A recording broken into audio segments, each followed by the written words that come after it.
Se refiere a la presentación de Jesucristo por sus padres en el templo de Jerusalén. Es el evangelista San Lucas en el que su capítulo 2 nos narra este momento. 40 días después, María y José tomaron al niño y lo condujeron a Jerusalén. Cumplidos los días de su purificación, según la ley de Moisés, para presentarlo al Señor como está mandado en la ley del Señor, y para presentar como ofrenda un par de tórtolas o 2 pichones, según lo mandado en la ley del Señor. En este texto bastante sintético, lo que se resume son 3 ritos que estaban codificados en la ley de Moisés y que ahora vamos a explicar brevemente. El primero de ellos era el rito de la circuncisión, operación ritual prescrita en la religión judía, que era señal de la inserción de un miembro del pueblo de Israel en la descendencia de Abraham y, por lo tanto, en el pueblo de la alianza, que significaba también el sometimiento a la ley. Como indicaba la ley, en el libro del Levítico, este precepto se cumplía a los 8 días del nacimiento. Y en estas circunstancias se le imponía también el nombre, que fue en el caso del Señor el de Jesús, que ya lo había indicado el ángel Gabriel. Hay un segundo rito que se cumple también, que es el rescate. Era norma que se refería a los primogénitos de los hebreos de sexo masculino. En efecto, todos los primeros hijos varones tenían que ser consagrados al Señor, pero de hecho, solamente los levitas seguían estando al servicio del Señor.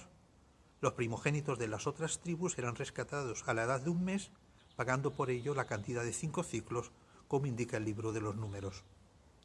El tercer y último rito que se encuentra introducida en esta fiesta es el de la purificación, el que conocemos nosotros como purificación de María Santísima, porque era un rito que interesaba exclusivamente a la mujer. Si daba a luz un hijo varón, contraía impureza legal durante 40 días, pasados los cuales tenía que presentar al sacerdote en el santuario para ser declarada limpia mediante un rito expiatorio. Por esta finalidad, la madre tenía que ofrecer al sacerdote un cordero para expiación, o también, en el caso, podía ser sustituido, en caso de pobreza, por un par de tórtolas o de palomas, que fueron precisamente la ofrenda que hicieron el Señor y que hizo la Sagrada Familia. Miramos el relato de Lucas, nos recuerda fundamentalmente la circuncisión, mientras que empareja los otros 2 momentos, que son los que hemos dicho anteriormente, el del rescate y de la purificación. Parece como si el texto lucano tuviera una serie de imprecisiones, o podríamos decir inexactitudes. La primera de ellas es que parece que se inspira en otra historia, que vamos a decir que es paralela, que es la famosa historia de Samuel.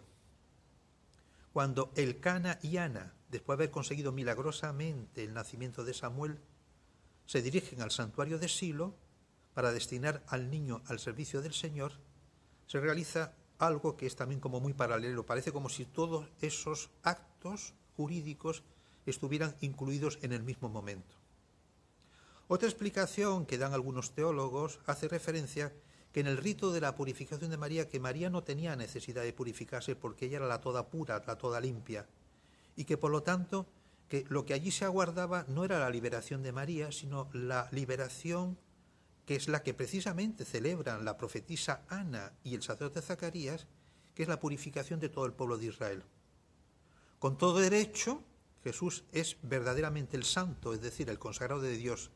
Él es un auténtico nazireo, por el cual, como prescribe la ley antigua, aunque en otro contexto, se ofrecen el sacrificio de 2 tórtolas o 2 palomas.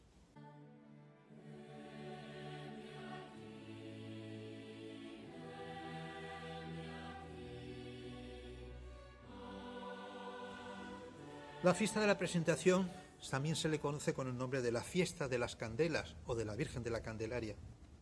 La Iglesia bizantina la convirtió en una celebración solemne muy importante. Ya se celebraba en la ciudad de Jerusalén a finales del siglo IV. Y el emperador Justiniano, y estamos ya en el año 542, la fijó en el 2 de febrero, o sea, 40 días después del nacimiento de nuestro Señor.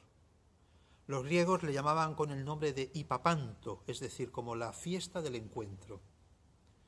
Ya en Occidente, y tenemos al Papa Gelasio, estamos en el año 512, ya había instituido esta fiesta en Roma para erradicar una fiesta pagana, que era la de los Lupercales, que eran las purificaciones profanas que se realizaban precisamente los romanos en el mes de febrero, siguiendo los ritos paganos y especialmente los ritos de las antorchas. De aquí que la celebración cristiana conserve precisamente esas antorchas, esas luces, se hicieran con luces y pasaran a llamarse la fiesta de las luces. Definitivamente en Occidente se introduce ya en el siglo VII.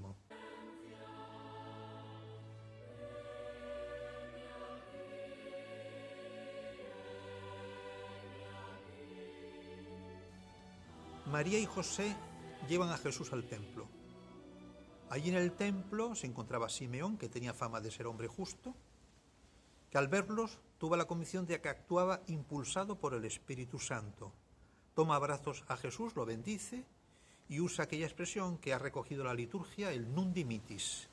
O sea, las Escrituras, el texto de Lucas, lo recoge así. Y los bendijo Simeón y dijo a su madre María: he aquí que está puesto para caída y para levantamiento de muchos en Israel. El nun dimittis es: Señor, ya puedes que me vaya en paz, porque mis ojos han visto la luz y la salvación de Israel. El otro personaje que aparece en la escena es la profetisa Ana, que vivía en el templo, y al presenciar aquellos acontecimientos comenzó a hablar del niño a todos los que esperaban su redención en Jerusalén. Podemos decir que ni Jesús ni María estaban obligados a seguir las prescripciones de la ley mosaica, primero porque María no había contraído ninguna impureza legal, pues había concebido y dado luz virginalmente. Tampoco la ley del rescate del primogénito concernía a Jesús, porque es el auténtico Cordero de Dios que venía a quitar los pecados del mundo. Y sin embargo, por 3 veces los versículos del texto lucano se hace hincapié en que todo se llevó a cabo en estricta obediencia a la ley de Dios. La Iglesia descubre en este episodio una razón más profunda. En primer lugar, el cumplimiento de la profecía de Malaquías.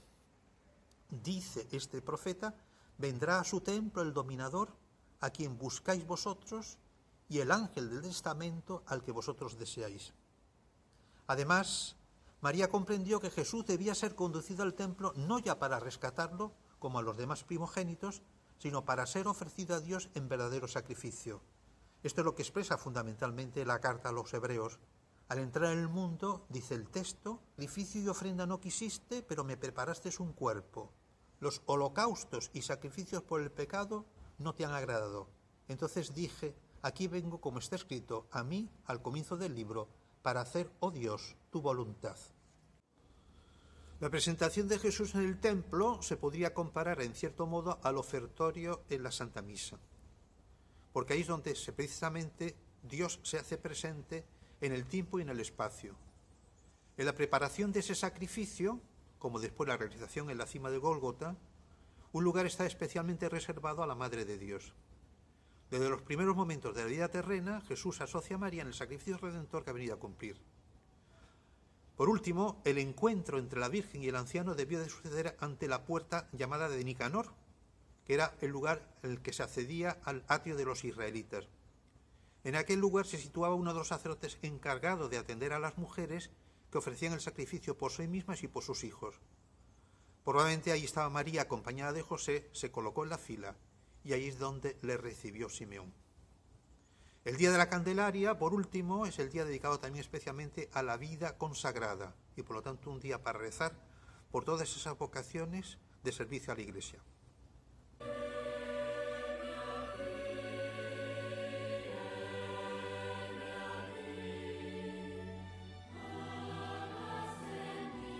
Quiero concluir recordando que también está muy representado en la historia del arte. La primera vez que se trata este tema artísticamente es en el mosaico del Arco Triunfal que se encuentra en la Basílica Patriarcal de Santa María la Mayor de Roma. También la encontramos en otros lugares, por ejemplo en Santa María en Trastevere, otra basílica romana. En ellas figuran los 4 protagonistas. Por lo general la escena es representada por María ofreciendo el niño a Simón, o Simeón con el niño y María haciendo la ofrenda de las tórtolas. En algún rincón se encuentra siempre Ana y en otros rincones se encuentra también San José. Rembrandt, el gran pintor, representó varias veces esa misma escena en la que el fondo, él mismo es, el anciano Simeón es un autorretrato del propio autor. También hay otros pintores importantes como Andrea Mantegna o como por ejemplo el Giotto en la famosa Capilla degli Scrovegni en Padua.